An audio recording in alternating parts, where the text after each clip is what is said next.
Hello friend, आप सब कैसे हैं? आप सब बढ़िया होंगे।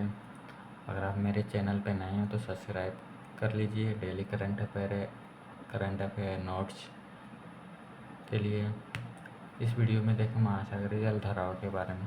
चलिए स्टार्ट करते हैं, देखते हैं महासागरीय जलधाराएँ क्या हैं। ओके फ्रेंड, एक निश्चित दिशा में बहुत अधिक दूरी तक महासागरीय जल की एक विशाल जल राशि के प्रवाह को महासागरीय जलधाराएँ कहते हैं। ओके, यह धारा दो प्रकार की होती है, गर्म जलधारा और ठंडी जलधारा। गर्म जलधारा क्या है? निम्न अक्षांशों से उष्ण कटिबंधीय से उच्च समशीतोष्ण और उपध्रुवीय कटिबंधों की ओर बहने वाली जलधाराओं को गर्म जलधाराएँ कहते हैं।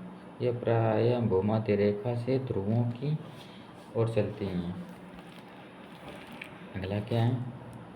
इनके जल का तापमान मार्ग में आने वाले जल के तापमान से अधिक होता है, अतः यह धाराएँ जिन क्षेत्रों में चलती हैं वहाँ का तापमान बढ़ा देती हैं। ओके फ्रेंड, आगे देखते हैं।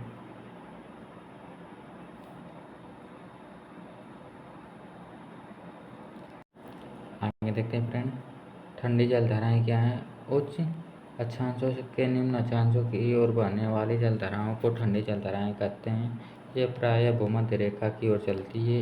इनके जल का तापमान रास्ते में आने वाले जल के तापमान से कम होता है, अतः ये धाराएँ जिन क्षेत्रों में चलती हैं वहाँ का तापमान घटा देती हैं।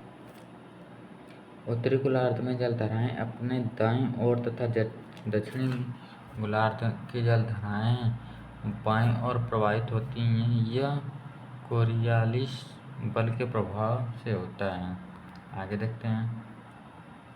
महासागरीय जलधाराओं की संरचना की समांतर व्यवस्था का यह एकमात्र प्रसिद्ध अपवाद है। हिंद महासागर के उत्तरी भाग में पाया जाता है। इस भाग में धाराओं के प्रवाह की दिशा मानसून पवन की दिशा के साथ बदल जाती है। गर्म जलधाराएँ ठंडी सागर की ओर और ठंडी जलधाराएँ गर्म सागर की ओर बहने लगती हैं। आगे देखते हैं फ्रेंड। प्रशांत महासागर की गर्म जलधाराएँ। उत्तरी विषुवत रेखा जलधाराएँ क्यूरोसियो की जलधाराएँ, उत्तरी प्रशांत जल प्रवाह, अलास्का की जलधाराएँ, एल-नीनो की जलधाराएँ, सुशिमा की जलधाराएँ, दक्षिणी विषुवत रेखीय जलधाराएँ, पूर्वी ऑस्ट्रेलिया जलधाराएँ, विपरीत विषुवत रेखीय जलधाराएँ। आगे देखते हैं फ्रेंड इसके।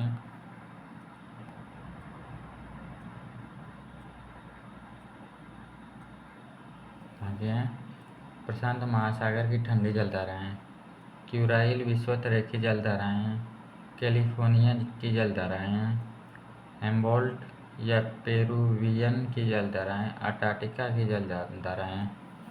आगे अंटार्कटिका महासागर की गर्म जलधाराएँ। उत्तरी विषुवत रेखीय जलधाराएँ, गल्फ स्ट्रीम जलधाराएँ, फ्लोरिडा जलधाराएँ। आगे देखते हैं।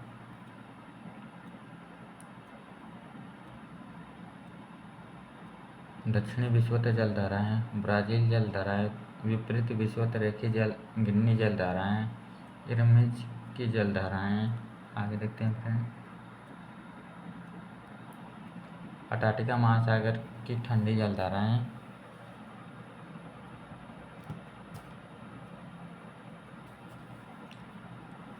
लैब्राडोर की जलधाराएँ, बेलुगा की जलधाराएँ, कनारी जलधाराएँ, पूर्वी ग्रीनलैंड की जलधारा, अंटार्कटिका की जलधारा, फॉकलैंड की जलधारा, ये सब क्या है?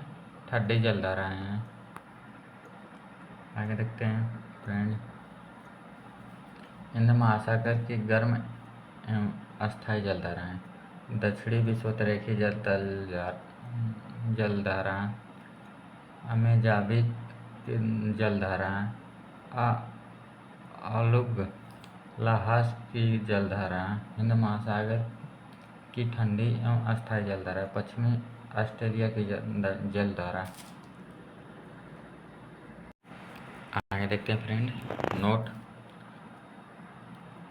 हिंद महासागर की ग्रीष्मकालीन मानसून की जलधारा गर्म एवं परिवर्तनशील जलधारा है एवं शीतकालीन मानसून हवा ठंडी एवं परिवर्तनशील जलधारा है।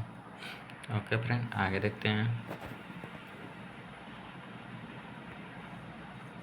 आगे सारगैसो सागर। उत्तरी अंटार्कटिका महासागर में 20 डिग्री से 40 डिग्री उत्तरी अक्षांश तथा 35 से 75 डिग्री पश्चिमी देशांतरों के मध्य चारों ओर प्रवाहित होने वाली जलधाराओं के मध्य स्थित शांत एवं स्थिर जल के क्षेत्रों को सारगैसो सागर के नाम से जाना जाता है।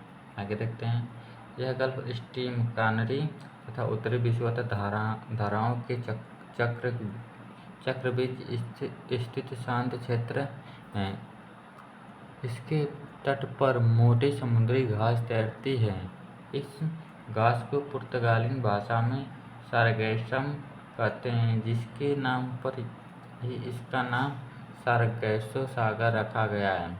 सारगैसम जड़विहीन घास है। सारगैसम सागर का क्षेत्रफल लगभग 11,000 वर्ग किलोमीटर है। यह अंटार्कटिका की सर्वाधिक लवणता का तापमान मिलाती है। सारगैसो सागर को सर्वप्रथम स्पेन के नाविकों ने देखा था। ओके फ्रेंड, अगर पसंद आए तो like, comment, share and subscribe me.